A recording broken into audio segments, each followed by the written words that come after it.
Bonjour à tous, c'est Christophe pour ma chaîne NeoProDFX. Alors aujourd'hui on se retrouve pour un nouveau tutoriel. C'est simple, on va apprendre à flasher le firmware de la DaVinci en répétier. Alors pourquoi le faire en répétier?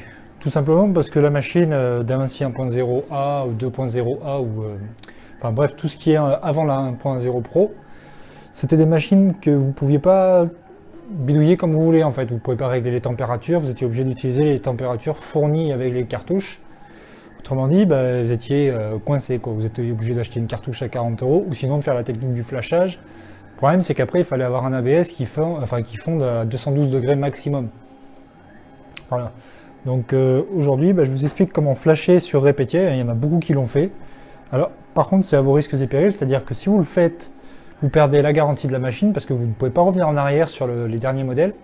Hein. On ne peut pas revenir en arrière tout simplement parce qu'il n'y a pas de firmware qui ont été validés et partagé pour remettre dans l'original. Je crois qu'il le faisait sur les 1.0, tout simple, il y avait le firmware qui était téléchargeable et qu'on pouvait remettre. Mais là, sur les 1.0A, et je pense pas que sur la 2.0, pareil, ça ne doit pas marcher encore.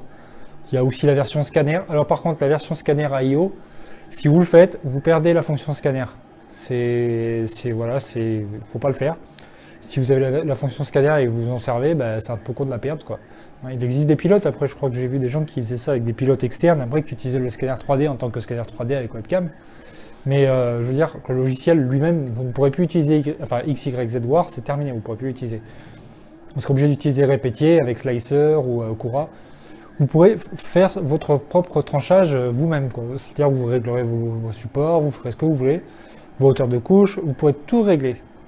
Il y a les pas par millimètre que vous pouvez régler, vos vitesses d'avance, les vitesses de déplacement de la machine.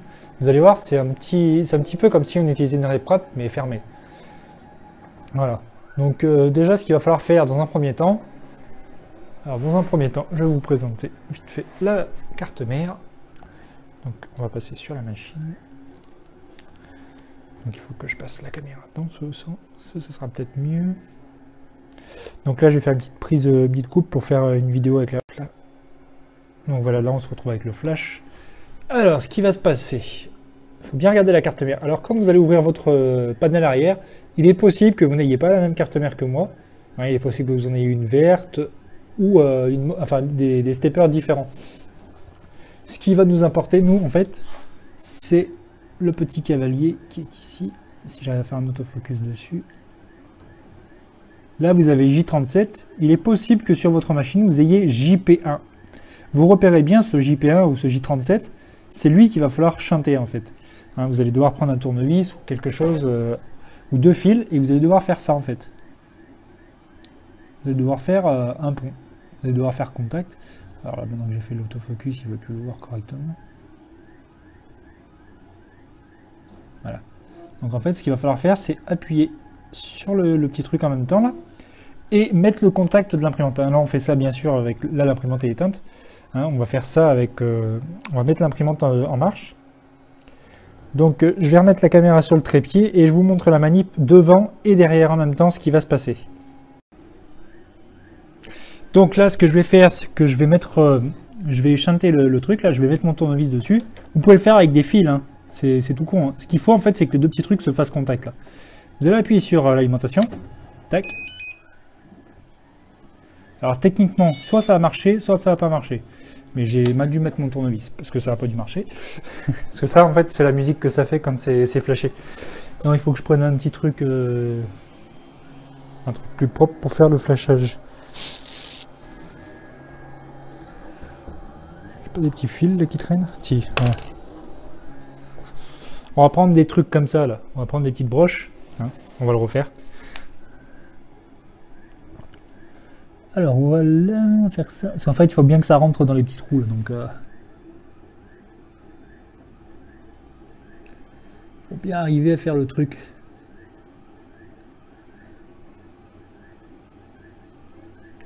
Vous pouvez le faire avec un trombone, hein, si vous avez aussi.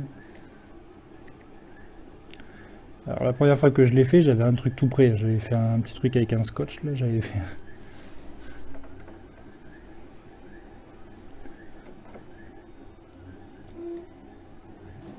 Alors, on va y arriver, oui.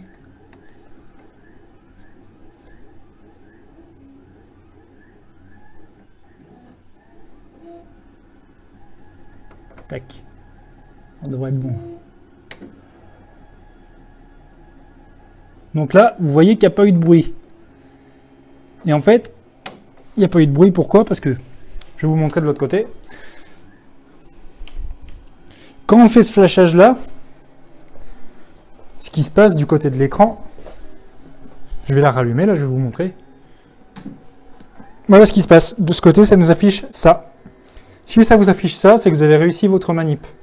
Alors maintenant, on va passer sur l'ordinateur et je vais vous montrer comment on fait. Alors ce qu'il faut maintenant, c'est brancher votre câble USB, bien sûr. Donc voilà. Donc là, on est bon. On a ça. Ce qu'il vous faut, c'est votre câble USB, là.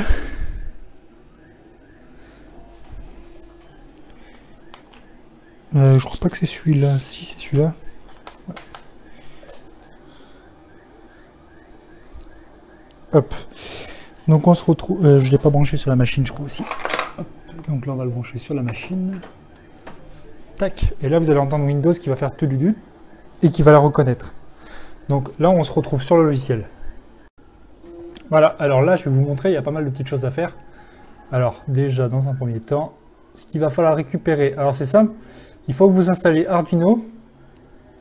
Alors moi là j'ai installé la version 1.5.8. Et en fait pourquoi? Parce que les fichiers de téléchargement, ils sont faits pour la 1.5.8 et la 1.6+, je crois. Donc là on va télécharger, là vous allez télécharger votre module. Ensuite vous allez aller sur GitHub. Et en fait sur GitHub vous allez chercher ça. Répétier firmware 0.92 pour DaVinci. En fait vous tapez dans Google, vous tapez... c'est pas compliqué, hein, dans Google vous tapez ça, répétier DaVinci 1.0 et c'est le premier que vous allez trouver en haut. Donc vous allez aller là-haut. Et là vous allez le télécharger. Vous allez donner le zip. Et en fait le zip ça va vous faire un package. Et en fait ce package là c'est ça que vous allez avoir. Et ça vous allez l'extraire. Donc ça vous allez l'extraire. Voilà, donc là on va se mettre comme ça. On va prendre nos fichiers. Et alors là du coup il va falloir aller dans SRC. Vous allez avoir une DU. Et là, ici, vous allez prendre vos fichiers additionnels. Là, par exemple, vous voyez, si vous avez la version 1.0.58, vous allez prendre ça, copier. Vous allez copier ça. Vous allez le prendre. Et vous allez vous mettre dans votre dossier de Arduino. En fait, dans les documents, quand vous allez dans Documents Arduino, vous avez des librairies ici. Là, vous pouvez en coller un ici. Alors techniquement, en fait ça dépend, vous allez avoir deux dossiers. Je sais qu'il y a une version Arduino qui est plus récente qui installe des fichiers ici. Et l'autre version en fait elle l'installe directement dans Programme File. Et là vous allez aller remplacer ce hardware là. En fait vous allez coller ici, vous allez faire ça, coller. Il va vous demander de remplacer ou remplacer tout. Tac. Mettez continuer, tac, continuez encore. Et voilà.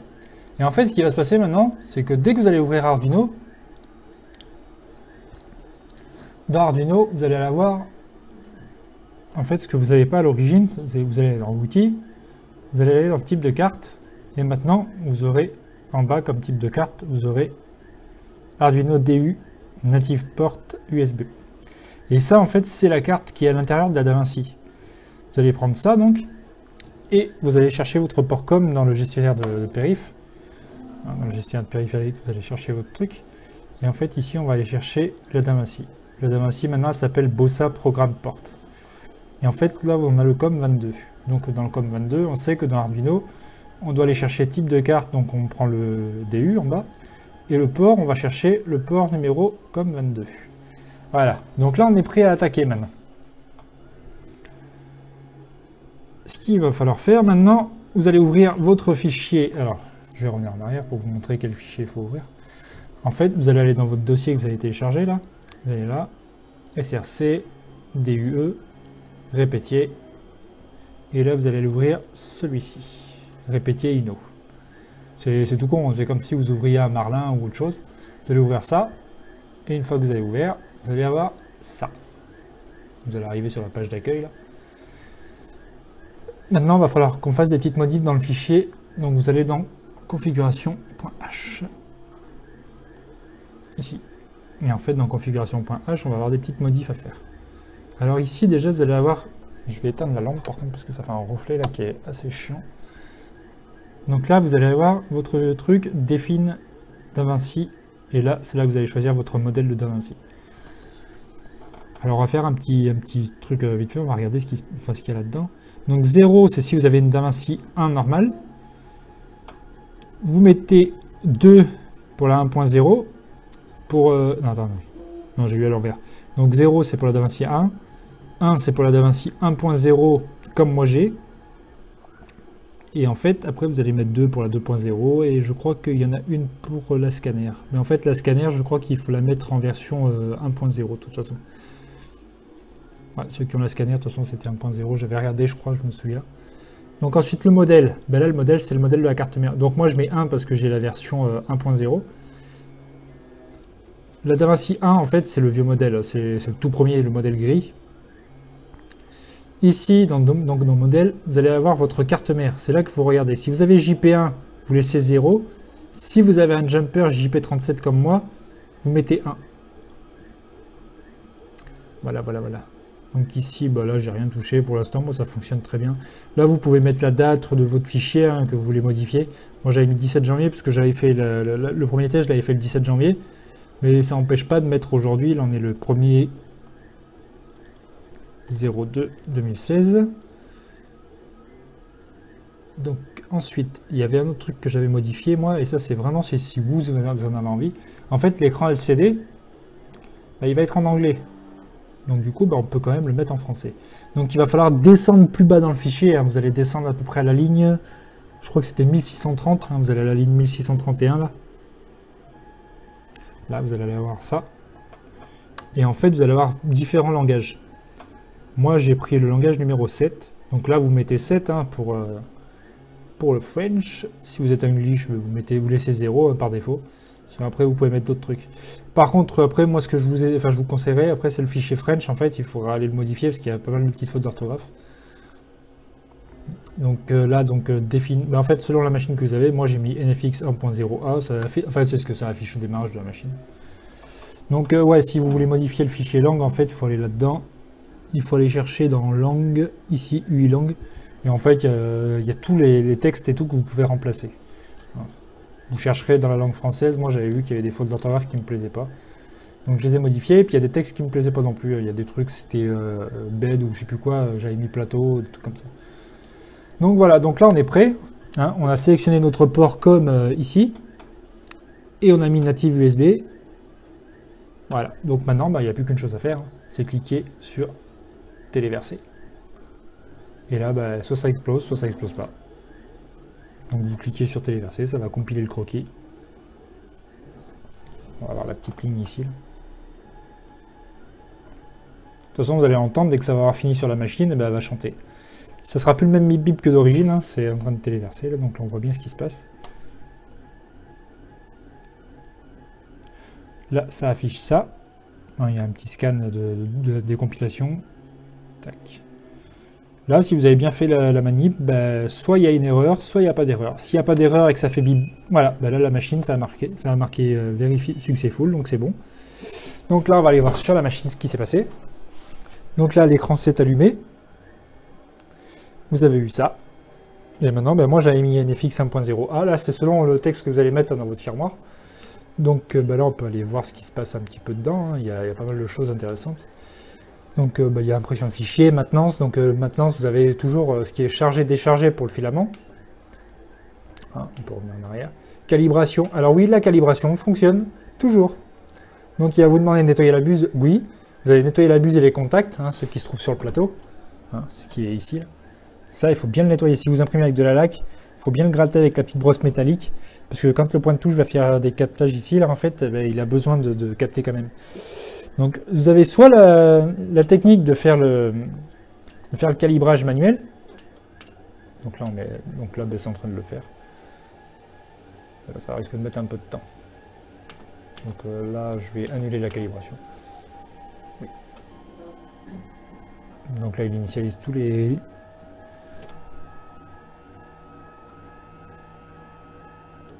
Voilà, donc là, bref, j'ai annulé l'action parce que sinon ça risquait de mettre trop longtemps. Mais je vous ferai un tutoriel sur comment calibrer la machine.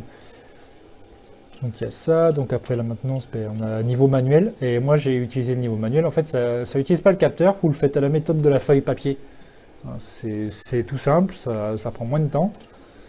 Après il y a le nettoyage de la buse, il y a le nettoyage du réservoir, il y a toujours tout ce qui est préchauffage, il y a plein de trucs dedans intéressants, il y a les arrêts des moteurs pour pouvoir les manipuler à la main. Donc là ça vous affiche les positions, hein, que vous pouvez faire les ohms, en fait c'est les ohms. Extrudeur, vous pouvez le faire chauffer manuellement. Il y a pareil pour le plateau. Dans les paramètres, on a les modes experts pour pouvoir modifier beaucoup de choses, le débit, les vitesses. Comme sur une RepRap, hein, vous pouvez augmenter la vitesse si vous voulez que ça imprime à 120% ou 90% parce que vous voyez que ça va pas bien. Vous pouvez le faire. Il y a le débit, c'est pareil. L'éclairage, normalement, comme vous allez avoir flashé la première fois, normalement ça devrait être sur off. Mais après, vous pouvez le mettre sur on. Le son, c'est pareil. Détection de filament, ça c'est dans l'extrudeur. Capteur de la porte, vous pouvez le désactiver si vous voulez jouer avec la porte. Là, le baud rate, alors là, il va falloir le noter. Pourquoi? Parce que en fait, vous allez mettre 230-400 par exemple, là ici. Et en fait, ce 230-400, je vais vous montrer à quoi ça sert maintenant de passer sur répétier. C'est tout con. Vous allez installer, si vous avez installé répétier, vous allez l'ouvrir. Tac. Et en fait, dans vos réglages d'imprimante, vous allez les prendre le COM, je sais plus sur combien je suis, je crois que...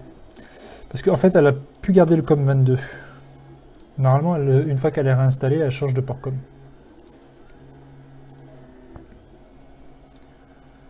Donc là, elle est devenue... Donc maintenant, elle est devenue COM 23. Ouais, donc c'est bien ça. Donc là, elle est devenue COM 23. Donc maintenant, COM 23, on va faire le réglage d'imprimante, hein, c'est pas compliqué. Hein. Vous allez aller dans COM 23. De toute façon, je crois que même en listant 115-200, il l'avait détecté moi la dernière fois. On va essayer de toute façon. Donc là, vous cliquez sur connecter. Tac. Il a détecté la machine. Vous avez accès à l'extrudeur et au plateau. Vous avez les températures. Vous avez toutes vos actions. Et vous pouvez maintenant utiliser la machine en contrôle manuel. C'est-à-dire que là, si je fais des ohms, je peux piloter mes axes, je peux faire descendre mon X.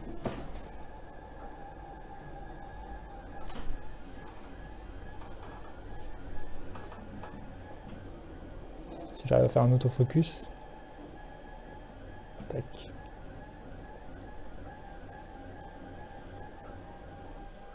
Donc là, vous pouvez piloter toute la machine maintenant. Ça, c'est, vous pouvez déclencher la chauffe du plateau, la chauffe. En fait, vous êtes sur un firmware comme sur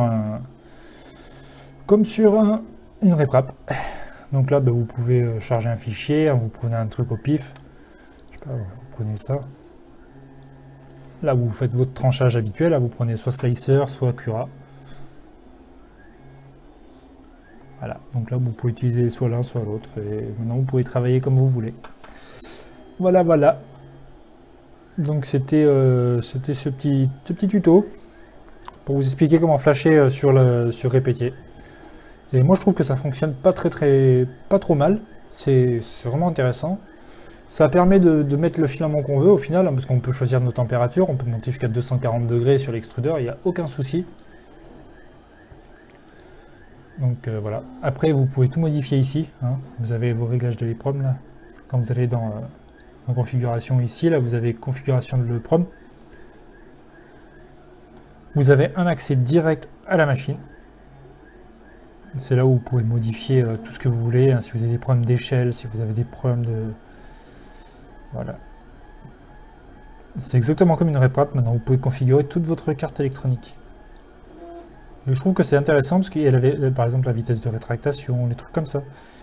Il y a des petits paramètres intéressants à modifier et vous pouvez tout modifier maintenant. Alors ce qu'il ne faut pas oublier aussi, c'est dans réglage d'imprimante ici, format imprimante. Hein, vous mettez bien 200 pour votre truc là, vous pouvez mettre 200 aussi. Hein. J'avais mis 200, 190 parce que c'était sur la Prusa que c'était réglé. Mais là, vous mettez bien votre 20-20 parce que la machine les sort et là où vous avez... Vous pouvez travailler maintenant. Voilà, voilà. Bon, mais je vous dis à bientôt pour de nouvelles vidéos. Hein. Comme vous pouvez voir, moi, le salon, là, c'est plus un atelier. Il n'y a plus rien. Il n'y a plus de découpeuse laser, il n'y a plus de CNC. Mes machines, là, il y a l'autre qui est sur la table donc, pour la vidéo. Mais sinon, Vous pouvez voir qu'il n'y a plus rien. Il reste la Prusa, qui elle est en vente. Hein, si ça intéresse quelqu'un, elle est à vendre, la Prusa. Je l'ai entièrement refaite à neuve, hein. Il y a toutes les pièces plastiques qui ont été refaites. Voilà. Bon, mais moi, il y a ma 1.0 Pro qui travaille toujours, comme d'hab. Là, j'imprime des pièces. Donc, vous pouvez voir, là, le salon, il est vide. Sinon, il y aura un tutoriel qui arrivera prochainement sur ça. Fabriquer un petit robot comme celui-ci et comme celui-ci. C'est des petits robots qui sont pilotés avec des servomoteurs tout simples. Et on verra comment les piloter via Arduino ou via une manette PS2. Parce que j'ai déjà tout ce qu'il faut. Hein. Il y a déjà pas mal de choses. Tout est dans les boîtes là. Voilà. Donc je laisse pas tomber ma passion. Hein. Il y a quand même des choses que j'ai envie de continuer avec vous. Hein. J'ai envie de partager toujours ma passion. J'ai envie de continuer de faire des vidéos, même si pour l'instant c'est pas facile parce que ma copine est partie. Enfin, voilà quoi. Mais après, pour moi, mon couple n'est pas mort non plus. Il y a quand même. En fait, c'est plus une pause qu'on fait tous les deux. On a besoin de se remettre correctement sur pas mal de choses qui sont passées. Moi, le fait que j'ai perdu mon boulot, que je dois faire de l'intérim pour essayer de m'en sortir là, parce que voilà quoi, c'est un peu galère pour l'instant. Le niveau de vie est pas ce que j'attendais. Voilà. Donc voilà. Mais elle, je tiens toujours à elle, je l'abandonne pas. Ça, elle le sait, si jamais elle veut revenir, elle a la porte qui est grande ouverte et moi je l'attendrai. Voilà. Peut-être qu'il y en a qui diront que je suis stupide de faire ça, mais quand l'amour est là et que ça fait 4 ans, on n'abandonne pas quelqu'un comme ça. Voilà. Donc je vous dis à bientôt pour de nouvelles vidéos et merci à toutes les personnes qui regardent ma chaîne. Salut!